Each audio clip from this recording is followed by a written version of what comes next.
Doctor గారు నమస్తే అండి. నమస్తే అండి. ఎస్ డాక్టర్ గారు, డాక్టర్ని మేము డాక్టర్ అమ్మ అని చాలా గౌరవంగా పిలుచుకుంటాము. అలాంటి డాక్టర్కే ఇప్పుడు ప్రొటెక్షన్ లేకుండా పోయింది. అది కూడా ఎక్కడో జరిగింది, బయట అంటే ఒక రకంగా ఉంటుంది కానీ హాస్పిటల్లోనే. కోల్కతాలో జరిగిన ఈ సంఘటన గురించి ఏం చెప్తారు డాక్టర్ గారు? సో ఇది చాలా డిస్టర్బింగ్ ఈవెంట్ అండి. మేము చూస్తున్నారు మీరు 2-3 డేస్ నుంచి ఆల్ ఓవర్ ఇండియా డాక్టర్స్ కూడా ఎంతో ప్రొటెస్ట్ చేస్తున్నారు.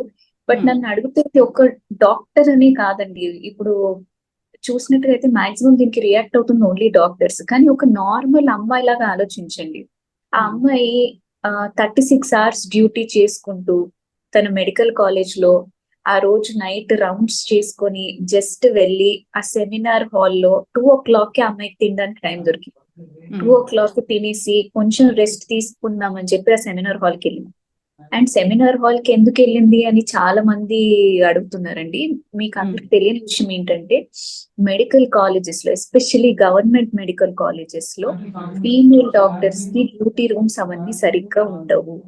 మాక్సిమం ఉంటే ఒక రూమ్ లో మామూలుగా ఏ మెడికల్ కాలేజ్ లో ఒక రూమ్ లో ఒక 4 బెడ్స్ ఉన్నా అదే టైంలో డ్యూటీలో ఒక 10 మంది ఫీమేల్ డాక్టర్స్ దాకా ఉంటారు. సో అలాంటి టైంలో ఒక 4 మెంబర్స్ ఉన్న మిగతా వాళ్ళు సెమినార్ రూమ్స్ డిపార్ట్మెంట్ లో ప్రతి డిపార్ట్మెంట్ కి ఒక సెపరేట్ రూమ్ ఉంటుందండి. అంటే అది పేషెంట్ ఎగ్జామినేషన్ కోసము అలా కొన్ని రూమ్స్ ఉంటాయి. సో అలాంటి రూమ్స్ యాక్సెస్ కానీ డాక్టర్స్ దగ్గరకు ఉన్నప్పుడు వాళ్ళు ఇంటర్న్స్ గా, అంటే ఈ టైంలో నేను ఈ టైం వరకు నేను మేల్కొని ఉంటాను, నేను వార్డ్ చూసుకుంటాను, ఒక 1 hour 2 hours నువ్వు పడుకో, ఈ టైం చూసుకుంటాను, వాళ్ళు డివైడ్ చేసుకుని ఆ రూమ్ లాక్ వేసుకొని అలా ఉంటారు.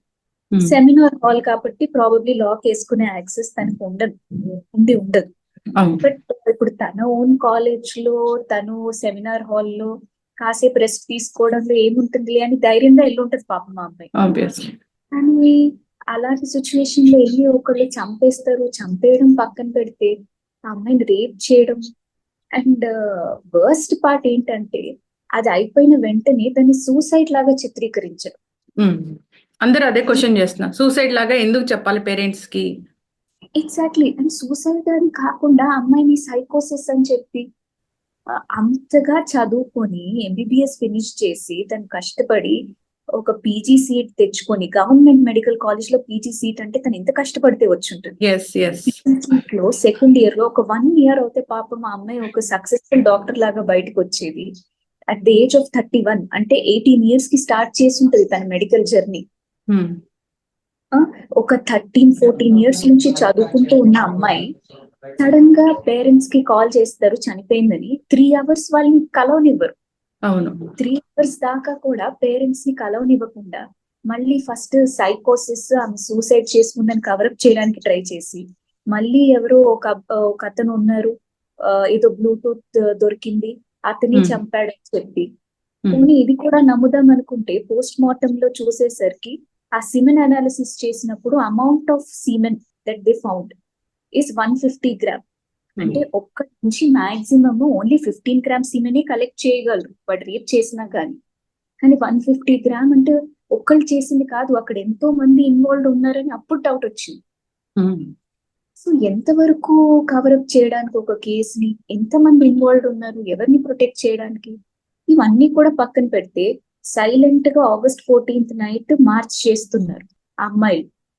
ఆ క్యాంపస్ నుంచి లాల్ చౌక్ వరకు ఏదో సైలెంట్ గా మార్చ్ చేస్తుంటే కూడా అసలు ఒక లారీలో ఒక 100 పైగా గుండాలు వచ్చేసి వాళ్ళ లారీలోంచి దిగేసి ఇష్టం వచ్చినట్టు అక్కడ అమ్మాయిల్ని, పేషెంట్స్ ని ఎవరిని కొట్టి అక్కడ హాస్పిటల్ ని ధ్వంసం చేయడం. అంటే వాళ్ళు అక్కడ they are trying to destroy the evidence. ఆ సెమినార్ హాల్ వరకు కూడా వెళ్ళి అక్కడ సెమినార్ హాల్ వాళ్ళు వెంటనే గోడలు పూల కొట్టేసి రెనోవేట్ చేయాల్సిన అవసరం ఏమొచ్చింది? అంతా to cover up the evidence. ఏంటి అంటే ఎప్పుడైనా ఈ కంట్రీలో ఎవరైనా ఏదైనా చేయొచ్చు, అడిగే వాళ్ళు ఎవరు చేయకూడదు. సడన్ గా ఊపిరి ఆగిపోతుందంటే ఫస్ట్ పిలిచేది ఆ అమ్మాయిని, చెస్ట్ మెడిసిన్ స్పెషలిస్ట్ ని.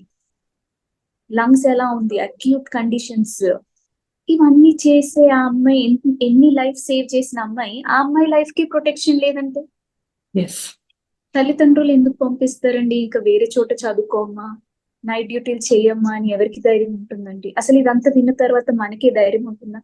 మన ఇంట్లో వాళ్ళని పంపించగలమా, నైట్ డ్యూటీకి వెళ్ళమ్మా, నువ్వు 36 hours డ్యూటీ హాస్పిటల్లో ఉండమ్మా అని? ఎస్, ఖచ్చితంగా డాక్టర్ గారు. డాక్టర్ గారు అయితే బాడీ మీద చూస్తే గాయాలు అంటే ఆ పోస్ట్ మార్టం నివేదిక వింటేనే కన్నీళ్లు తెప్పిస్తున్నాయి. అంటే ఒక మనిషిని అంత ఘోరంగా, అంత కిరాతకంగా ప్రాణాలు నిలబెట్టిన డాక్టర్ ప్రాణాలని అంత కఠినంగా తీయడం అనేది అసలు నిజంగా అది ఎంత ఎంత బాధాకరం అంటే అది అడగడానికి కూడా నాకు చాలా బాధగా అనిపిస్తుంది డాక్టర్ గారు. అవునండి. అందుకే కదండి ఇప్పుడు ఒక్కరు ఆ అమ్మాయిని అంత డ్యామేజ్ చేసే ఛాన్స్ లేదండి. చూసినట్టుగా అయితే బాడీ దొరికినప్పుడు ఆ అమ్మాయి లెగ్స్ కూడా 90 degrees పొజిషన్ లోకి వెళ్ళిపోయాయి. అంటే ఆ పెల్విస్ అనేది మొత్తం బ్రేక్ అయిపోయింది. ఆ కళ్ళల్లో గాజు పెంకులు ఉన్నాయి, గ్లాసెస్ వి. ఫేస్ అంతా వాచిపోయింది, ఐ దగ్గర ఇంజరీ, ఫేస్ దగ్గర ఇంజరీ. ఆ అమ్మాయిని ఎంత టార్చర్ చేసి చంపారండి. చనిపోయే ముందు కూడా ఆ అమ్మాయి ఎంతో టార్చర్ అనుభవించింది.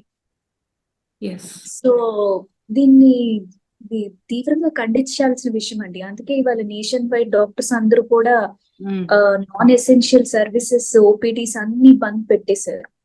ఎస్. ఖచ్చితమైన జస్టిస్ అంటే ఏముంటుంది డాక్టర్ గారు?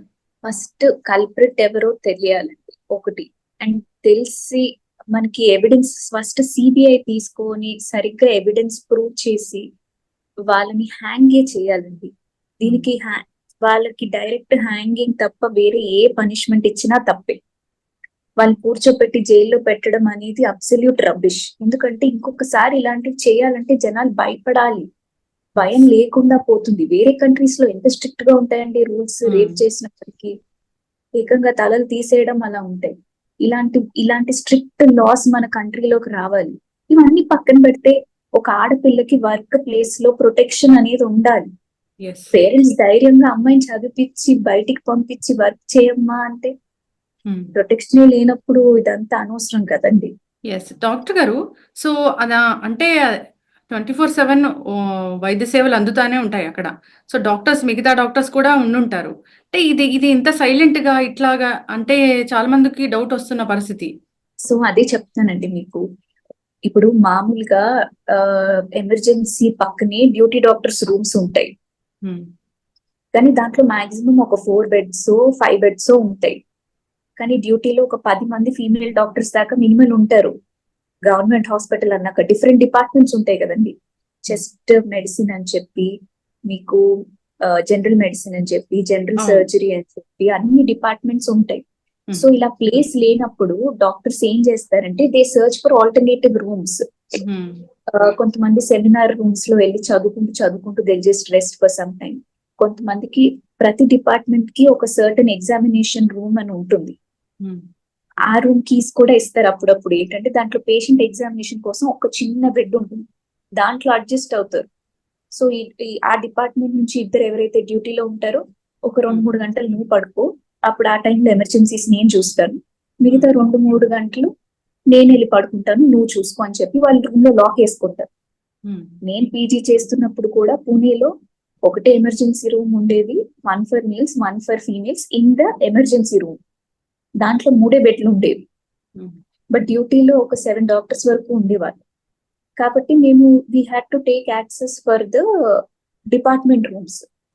కొంతమంది సెమినార్ హాల్స్ లో వెళ్ళి చదువుకుంటారు.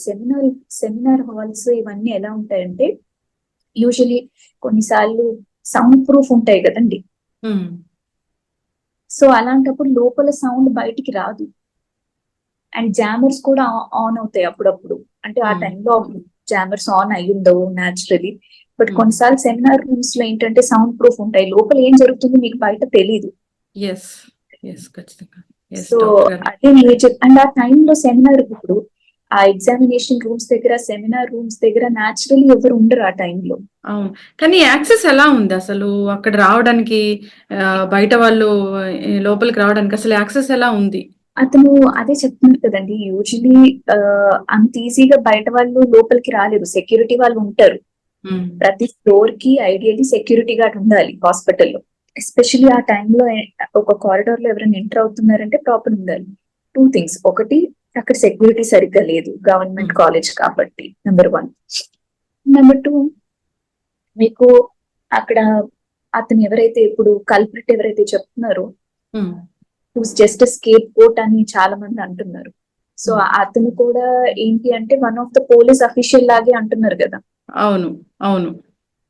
సో అతనికి అయితే యాక్సెస్ ఉంటుంది కదా, అతని సెక్యూరిటీ అన్నట్టే పంపించి ఉంటారు కదా. ఎస్.